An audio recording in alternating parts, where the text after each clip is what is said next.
Bismillahirrahmanirrahim. Assalamualaikum warahmatullahi wabarakatuh. Perkenalkan, nama saya Sari Rahayu. Saya dari jurusan Pendidikan Agama Islam semester 2, kelas I, Fakultas Tarbiyah dan Ilmu Keguruan Institut Agama Islam Negeri Pontianak. Sebelumnya, yang saya hormati Ibu Siti Fatimatuz Zahra MPDI selaku dosen pengampu mata kuliah Sejarah Peradaban Islam.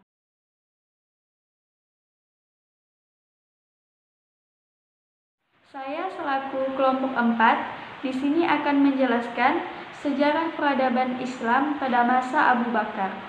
Dan lebih tepatnya, saya akan menjelaskan kehidupan Abu Bakar sebelum diangkat menjadi khalifah. Yang pertama yaitu biografi Abu Bakar. Abu Bakar lahir di kota Mekkah pada tahun 573 Masehi. Beliau adalah keturunan Bani Tamim, subsukunya adalah bangsa Quraisy. Ayahnya bernama Utsman bin Amir atau lebih dikenal dengan nama Abu Quhafah. Sedangkan ibunya bernama Ummu Khair Salma bin Sahar. Sebelum memeluk agama Islam, Abu Bakar lebih dikenal dengan nama Abdul Ka'bah atau Abdul Ka'ab, dan setelah memeluk agama Islam, namanya diganti oleh Rasulullah menjadi Abdullah bin Abi Quhafah At-Tamimi. Nama Abu Bakar merupakan sebuah gelar yang diberikan oleh Rasulullah. Abu berarti bapak, sedangkan Bakar berarti pagi. Maksudnya ialah Abu Bakar adalah orang yang pertama kali membenarkan ajaran yang dibawa oleh Rasulullah dan juga orang yang pertama kali memeluk agama Islam. Gelar As-Siddiq merupakan gelar yang diberikan oleh Rasulullah ketika Abu Bakar membenarkan sebuah peristiwa yang amat sangat berpengaruh dengan Islam, yaitu peristiwa Isra Mi'raj. Abu Bakar dan Nabi Muhammad senang mengembala kambing dari sejak kecil secara bersama-sama.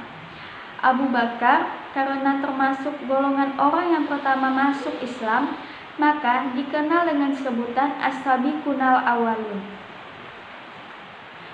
Ia juga merupakan orang yang sangat berprestasi, banyak membebaskan para budak yang disiksa oleh majikannya karena memeluk agama Islam.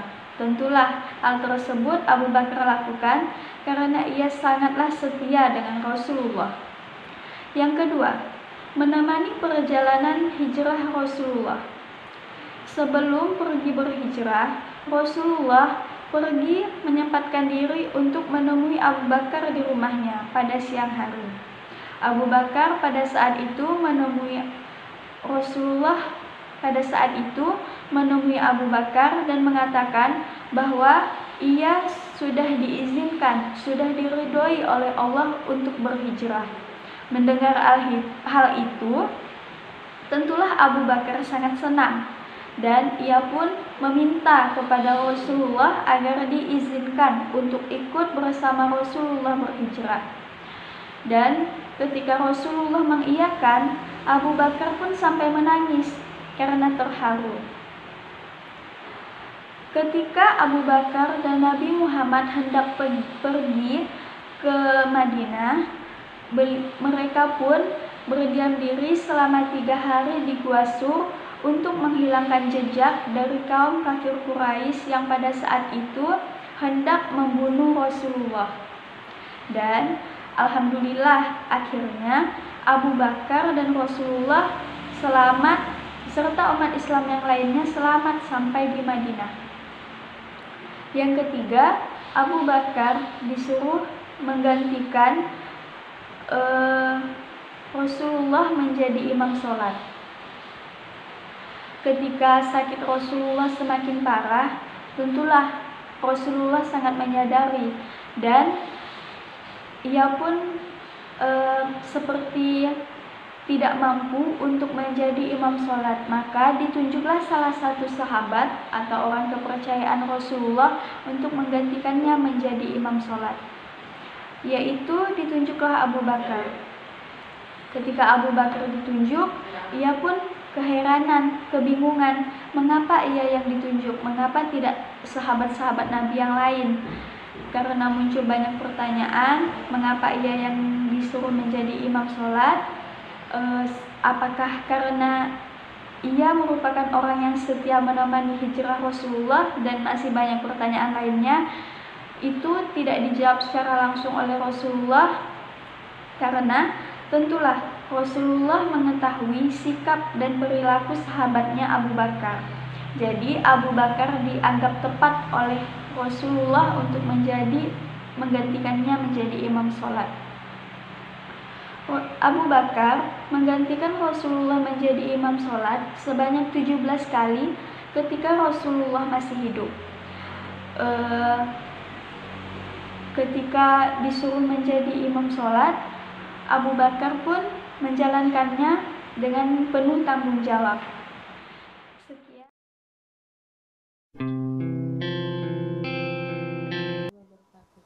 Sekarang saya akan presentasikan bagian B, gelar Presiden pada Abu Bakar. Rasulullah telah menunaikan amanah dan menyampaikan risalah manusia pun masuk ke dalam agama Allah Subhanahu wa Ta'ala dengan berdua-duanya, lalu diturunkanlah firman Allah sebagai berikut. Pada hari ini telah kusempurnakan untuk kamu agamamu dan telah kucukupkan kepadamu nikmatku dan telah kurubahi Islam itu jadi agama bagimu. Quran Surah Al-Ma'idah ayat 3. Tibalah ajal yang ditetapkan Rasulullah SAW wafat. Kaum muslimin mendengar beritanya, hilanglah akal mereka dan hilanglah akal sehat mereka, dan timbullah fitnah-fitnah yang membali buta menyelimuti mereka. Salah satu orang yang merasa tidak terima atas kepergian Rasulullah ialah Umar bin Khattab. Ia menyangkal bahwa Rasulullah telah wafat. Ia beranggapan bahwa Rasulullah hanya pergi ke langit seperti Nabi Musa alaihissalam. Abu Bakarlah yang menenangkan Umar dan memberikan pengertian kepada khalayak ramai bahwa Rasulullah telah benar-benar wafat. Mendengar hal tersebut, Umar sampai jatuh ke tanah. Al-Bidayah wan Nihayah. Kaum Ansar tanpa kaum Muhajirin berkumpul di balik pertemuan Bani Sa'ad sambil membicarakan hak mereka atas kekhalifahan. Bani Sa'ad terdiri atas dua kelompok yang sejak dahulu berlomba, yaitu Aus dan Kharraj. Habab bin Munzir, salah seorang peserta perang Badar, bangkit seraya berkata bahwa mereka tidak akan berkompetensi dengan mereka bertiga, namun mereka khawatirkan adalah masalah ini akan dikuasai oleh kaum yang telah membunuh nenek moyang atau saudara-saudara mereka. Di sini saya akan membahas tentang bagian C, yaitu pemerintahan Abu Bakar As-Siddiq. Yang pertama, beliau memerintah yang pertama kalinya yaitu Abu Bakar As-Siddiq dan pengiriman Usamah bin Zaid. Pada saat itu beliau, pada saat hari dibayatnya, beliau mengurus yang pertama kalinya adalah tentara. Para tentara itu yaitu termasuk Usamah bin Zaid yang dipersiapkan oleh Rasulullah SAW untuk menuju Syam. Rasulullah SAW wafat, sedangkan pasukan Usama telah dipersiapkan yang lokasinya jauh 3 mil dari Madinah untuk melakukan perjalanan. Kematian Rasulullah SAW telah menghentikan perjalanan mereka. Perbedaan pun terjadi. Umar bin Khattab mengatakan bahwa pengiriman tentara Usama sangatlah berbahaya, mengkhawatirkan karena pada saat itu kota Madinah sendiri mendapatkan ancaman dari kaum murtad. Karena pada saat itu Abu Bakar mengeluarkan juga pendapatnya bahwa pasukan itu harus dikirim bagaimana semestinya, karena ini merupakan simpul keputusan yang telah dijalankan oleh Rasulullah SAW. Ini yang pertama kali beliau melakukan tindakan selepas beliau dibayat menjadi khalifah. Yang kedua yaitu memerangi kaum murtad. Ketika Rasulullah SAW wafat, banyaklah wilayah bangsa Arab yang dijelajahi, diperangi oleh kaum murtad. Maka dari ini Abu Bakar As-Siddiq memerangi kaum murtad itu untuk mengamankan kaum muslimin pada zaman itu, seperti di kota-kota Madinah, kota Arab, kota. Dan di sini dan datanglah berbagai utusan yang mengikuti sholat, tetapi menolak untuk membayar zakat. Lalu ada pula orang yang menolak untuk memberikan zakat kepada Abu Bakar As-Siddiq dengan alasan mereka hanya akan menyerahkan zakat pada orang yang doanya yang menenteramkan hati mereka. Maka Abu Bakar As-Siddiq memiliki tekad untuk memerangi mereka. Abu Bakar tidak rela kecuali mendengarkan kehinaan atau perang yang menyingkirkan yang dimaksud dengan langkah dari mereka itu karena tidak ingin membayar zakat. Yang ketiga yaitu pasukan bergerak memerangi kaum murtad. Imam Ahmad meriwayatkan melalui jalur Wahsy bin Harb bahwa tatkala Abu Bakar As-Siddiq menetapkan Khalid bin Walid supaya memerangi murtad, Abu Bakar berkata, aku mendengar Rasulullah SAW bersabda, sebaik-baiknya hamba Allah ialah dalam pergaulan adalah Khalid bin Walid, salah satu pedang Allah yang dihunusnya bagi kaum kafir dan munafik. Maka di sini Abu Bakar As-Siddiq mengutus Khalid bin Walid menjadi panglima perang pada saat memerangi kaum kafir tersebut. Lalu yang selanjutnya yaitu pada isu-isu Musailamah Al-Kadzab yang mengaku menjadi nabi. Musailamah menggalang pasukan yang besar, tentaranya dikelompokkan oleh beberapa nama-nama besar yang menjaganya juga nama besar. Maka dari itu akhirnya ketika peperangan Khalid bin Walid terus menyerang. Kenapa Khalid bin Walid menyerang Musailamah Al-Kadzab? Karena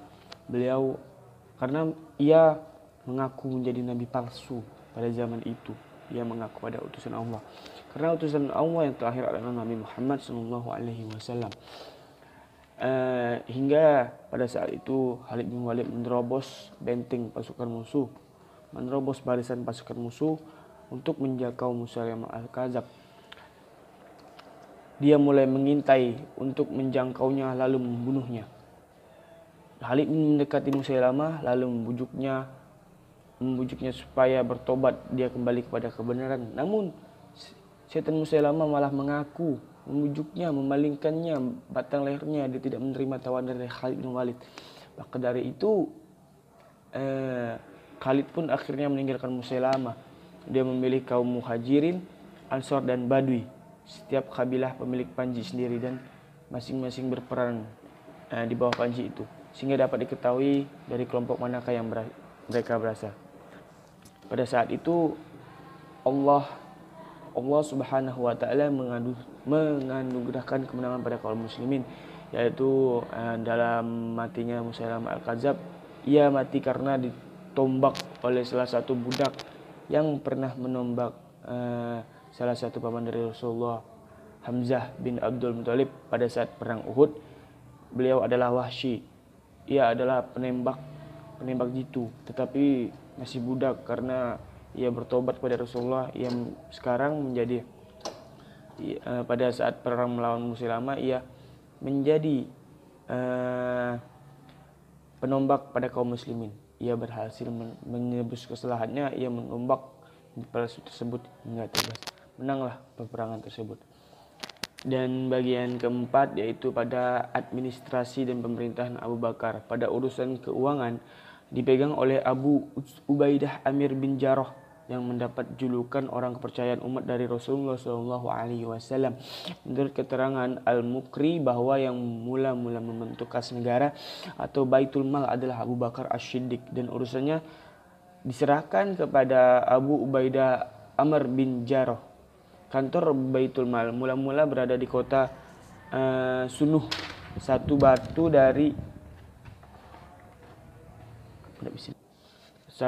dari Masjid Nabawi, dan tidak pernah dikawal.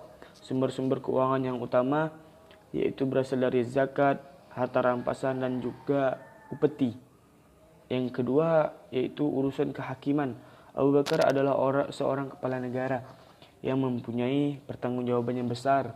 Maka yang menentukan para pembantunya adalah Abu Bakar sendiri, yang menentukan pada posisi masalah kehakiman, masalah keuangan, pada itu Abu Bakar sendiri. Dan oleh karena itu Abu Bakar menunjuk seorang yang menurut beliau pantas di posisi kehakiman, yaitu Umar bin Khattab. Pada saat itu kaum muslimin dan rakyat Madinah sangatlah patuh kepada ajaran agama mengenai sesuatu yang halal maupun yang haram, dan juga mengenai hak baik dan hubungan baik sama manusia. Yang terakhir yaitu pada submateri Abu Bakar As-Siddiq wafat. Aisyah radhiyallahu anha menengok Abu Bakar tatkala dia sedang menghadapi kematian dan napasnya telah sampai di dada. Aisyah radhiyallahu anha berkata, "Demi usiamu tidaklah berguna kekayaan bagi seseorang pemuda tatkala napas telah berada di tenggorokan dan dadanya menyesak." Abu Bakar meliriknya seperti orang yang marah. Ketika utusan tiba di rumah Umar, dia pun menangis hingga akhir matanya meneteskan air mata dan berkata, "Semoga Allah merahmati Abu Bakar As-Siddiq." Abu Bakar melepaskan diri dari sesuatu yang mengikat dirinya dengan dunia, lalu mengembalikannya ke Baitul Mal. Lalu Umar menerimanya dengan lapang dada, menyatukannya dengan harta kaum muslimin, serta menolak untuk mengembalikannya kepada anak manusia yang paling dekat di hati Abu Bakar dan Rasulullah SAW. Kemudian Abu Bakar berkata kepada Ummul Mukminin Aisyah, "Periksalah kedua helai spray ini. Jika aku meninggal, cucilah keduanya dan kafanilah aku dengan keduanya. Sungguhnya orang yang hidup lebih memerlukan kain baru daripada mayat." Wafatlah Abu Bakar, semoga Allah merahmati dan meridhoinya, pada hari Selasa malam tanggal 23 Agustus 634, masih dalam usia 63 tahun. Dan sekian dari saya, demikianlah. Oke.